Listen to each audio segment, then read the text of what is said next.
If you had asked me a year ago about how to make different digital activities on Teachers Pay Teachers, I would have said, I have no idea. If you had even asked me 6 months ago how to make digital resources on Teachers Pay Teachers, I still would have had no idea.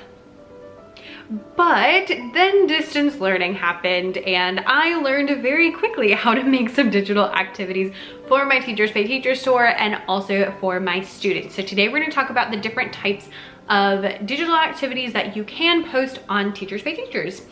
But first, coffee.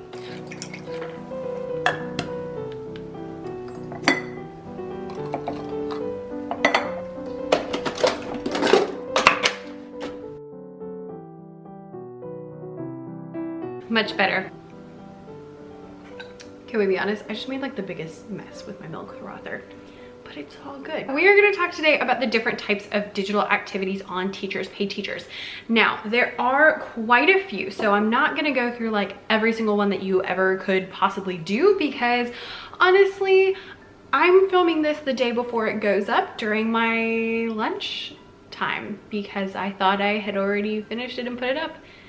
But I had not, so we're gonna do it super quick. So we're gonna go through the different activities that are kind of the main ones. Now I already have a bunch of different tutorials for Google Slides and how to use those and how to upload those. And then in the future, there are, yes, going to be tutorials for Boom cards and for the TPT Digital activities, which I think is where we shall start after I take a sip.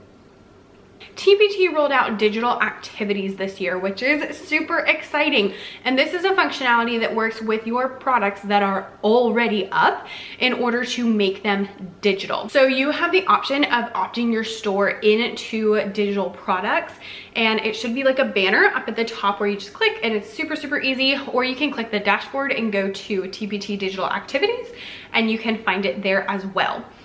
Once you opt in, then all of your resources have the potential to be digital as long as they are just like one file of PDF.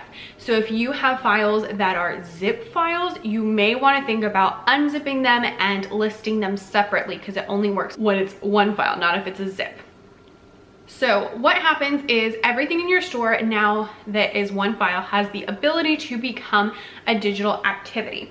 You or the buyer can add a digital layer on top of your existing PDF. So what that looks like is you will go in there, it'll ask which pages you want to make digital, which is awesome because that means that you can skip things like terms of use or directions or answer keys so that the kids can't see those, and then you just put in the kids' parts. With those like kid part pages, you will then add things like text boxes or more directions. You can use a highlighter, you can use a pen tool, you can make answer boxes, you can write other directions for the kids, and all of these things can go on top of what's already existing. Now, when you take pages out, that does not mean they're out of the actual resource. So like they're still there, you can still print them out and they're still there and everything. It's just for the digital activity. You can go in and you can add all of those things. The teachers can also do that. So when a teacher uses the digital component of your lesson, they can go and look at the digital part and they can add things, they can take things away, they can change them, so they can do whatever they want, which is so awesome because that means they get exactly what they need for their students. Because unfortunately, we don't know exactly what they need for every single one of their students because, you know, I teach like 700, so that's quite a few. It also means that they can have just one page that they send at a time because you can always go back and add more pages or take them away. This is really stinking cool because even if you don't go through and make something digital, the teachers still can. Now, right now, there is not currently a way to opt a resource out. So for example, I have some like printable centers games that are not gonna work as digital activities, but there's not currently a way to opt those out. TPT has already mentioned that they've heard people ask for this, so they're working on it, but as of right this second, they don't.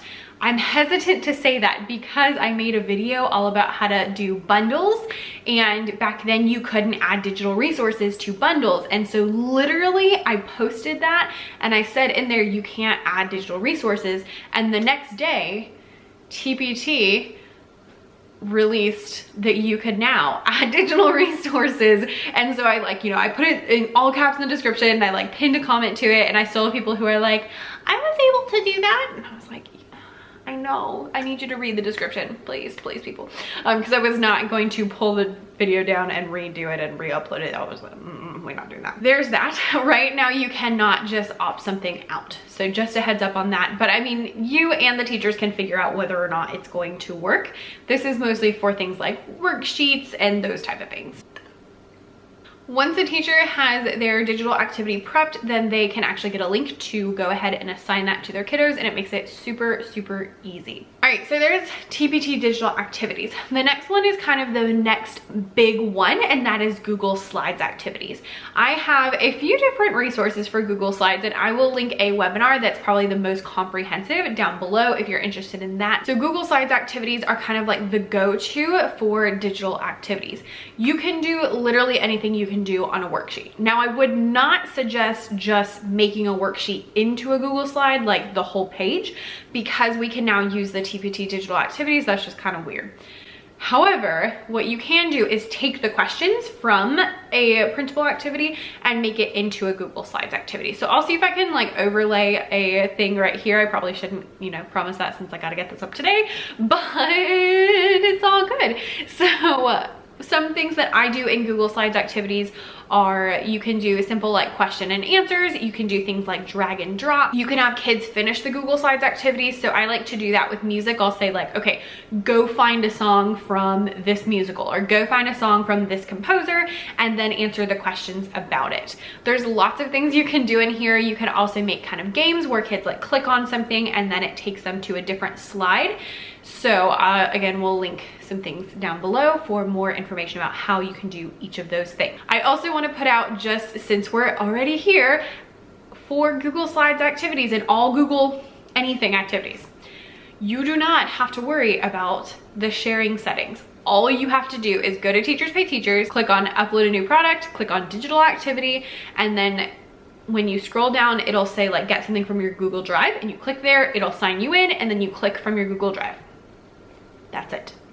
So I get this question all the time. How do you upload Google resources? It's really that simple. It's so easy. Each teacher will get a copy of your resource, which means that they cannot change yours. However, if you change yours and then they go and download it, then it'll change that one. So if you're using it in your class, I would definitely say make a copy for yourself. So just a heads up on that. That's how you upload Google resources. I have a whole video if you want more of a step-by-step thing. I will link it down below, but I just get that question probably every day. So I wanted to address it. And now I just send you the video. If you ask me, I'm like, here's a video all about it. Along with Google Slides, you can make a bunch of other Google activities. You can do Google activities in Docs. If you're doing more of like an English-based thing, you could add in different like writing prompts. You can do Google Forms activities. I like these a lot because in Google Forms, you can make it into a quiz. So all you do is go up to the settings, and then click on the little like toggle bar that says make this a quiz, and then you can give point values and you can assign a correct answer. What this does is when the teacher has a kid do it, it will automatically tell them what score they got. So it is self-grading, which is like magical, and we love that. You can also, of course, do things with Google Sheets or Google Drawings, although full disclosure, I have not done anything with those, so I could not help you with that one just yet. Typically out of the Google Suite, I definitely like Slides the best and Forms secondly, and I really like to make activities that are slides and then have a coordinating activity with the form so that teachers can use it as an assessment afterward. All right, next up is Boom Cards. So I just learned about Boom Cards and I am obsessed. They are so much fun. Boom Cards is a separate website. It's called boomlearning.com, and you actually have to sign up on their website to sell on their website, but you can do very similar things to a lot of Google Slides activities. What is amazing about Boom Cards is that you can do all sorts of different things. Drag and drop activities. You can do activities where students are clicking on the correct answer. You can add sound, you can add pictures, you can add all these different things, and they're so much fun because they kind of look like a game. So I will have a Boom video coming out very soon that tells you all about how to make things on Boom Cards. I will warn you though, getting them from Boom Cards to Teachers Pay Teachers is a little bit tricky. So what you do is you create a PowerPoint with some of the slides from your actual activity. You can't really use them by themselves because they don't have any of the clicking function, but that's still what you do. And then you get a link from the Boom Card website. Like after you post your thing for sale, you can click other marketplaces and then highlight the URL that it gives you for Teachers Pay Teachers, and you insert that into the PowerPoint, and then you upload the PowerPoint into Teachers Pay Teachers. So it's a little bit funky. Also in your description, you do need to copy and paste a little thing on their website that is basically a very clear, this is on boomlearning.com, because there are ways that teachers can use it for free, but really they need to create an account. Just a heads up on that, you always want to be super, super clear about how to use your activity so that nobody is ever upset about it.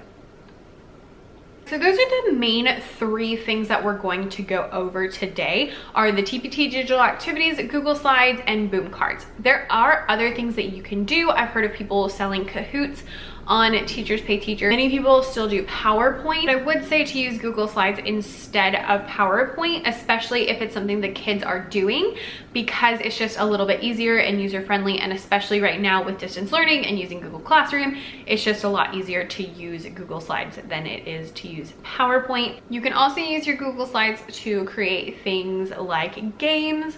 You can also use your Google Slides to create things like games, or you can create escape rooms and different things like that. But those are the 3 main things. If you have any particular questions about anything I just mentioned, or if you have a favorite digital activity that I didn't list, please leave that down below so that I can check it out if I've never heard of it. I will again be having a video that comes out very soon about Boom Learning and about digital activities on Teachers Pay Teachers. So if you're watching this pretty much anytime in the future after the first week or 2 that it's uploaded, check back because we probably have those up already. I also will link that Google Slides down below. Thank you so much for watching, and we are on time to get back to work. I will see you next time.